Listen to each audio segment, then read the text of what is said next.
चलिए, रेडी हैं सभी? रेडी? स्टार्ट। महोदय, जहाँ तक मैं जानता हूँ कि ग्रामीण विकास की महत्वपूर्ण आवश्यकता कृषकों को आर्थिक साधन उपलब्ध कराने की है। इस दिशा में ग्रामीण स्तर पर सहकारी संस्था बहुत महत्वपूर्ण भूमिका अदा कर रही है।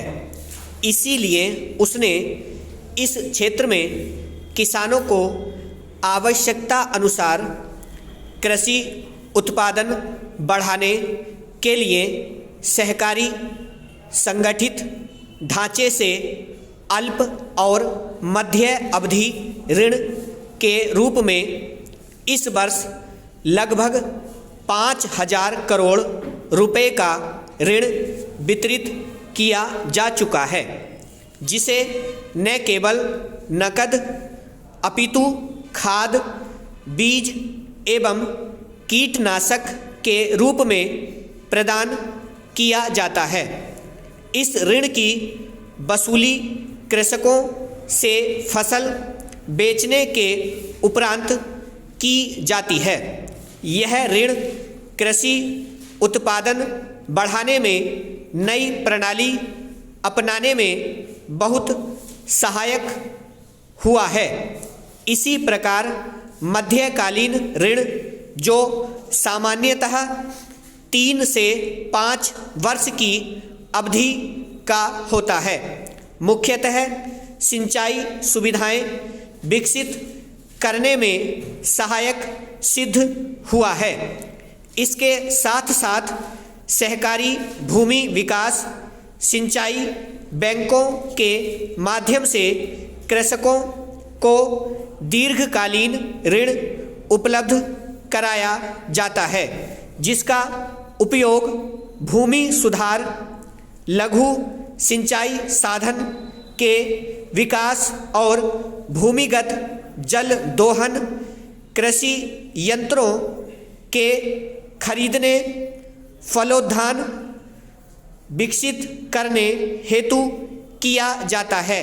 ये बैंक प्रतिवर्ष सहकारी भूमि एवं ग्रामीण विकास पर किसानों को औसतन 700 करोड़ रुपए वितरित करती है।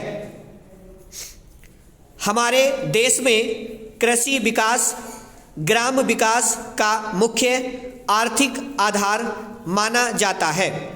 किसानों को तब तक लाभ नहीं मिल सकेगा जब तक कि उन्हें उत्पादित कृषि उपज का लाभकारी मूल्य प्राप्त न हो।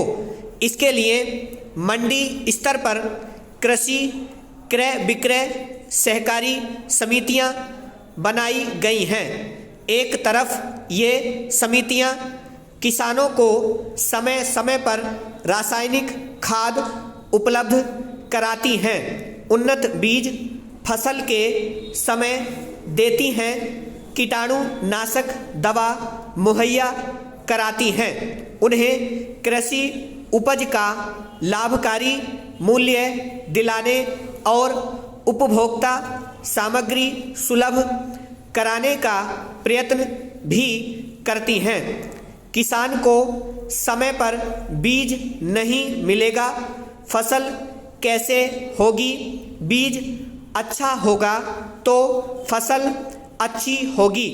फसल के बचाव के लिए कीटनाशक दवा रक्षक का कार्य करती है।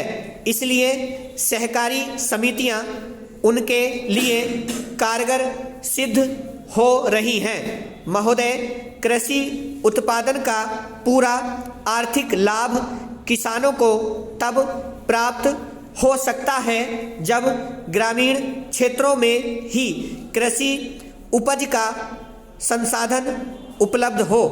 इससे ग्रामीण क्षेत्रों में न केवल रोजगार के अवसर बढ़ेंगे, अपितु कृषकों को उनकी उपज का सर्वाधिक मूल्य मिल सकेगा। ब्रह्म।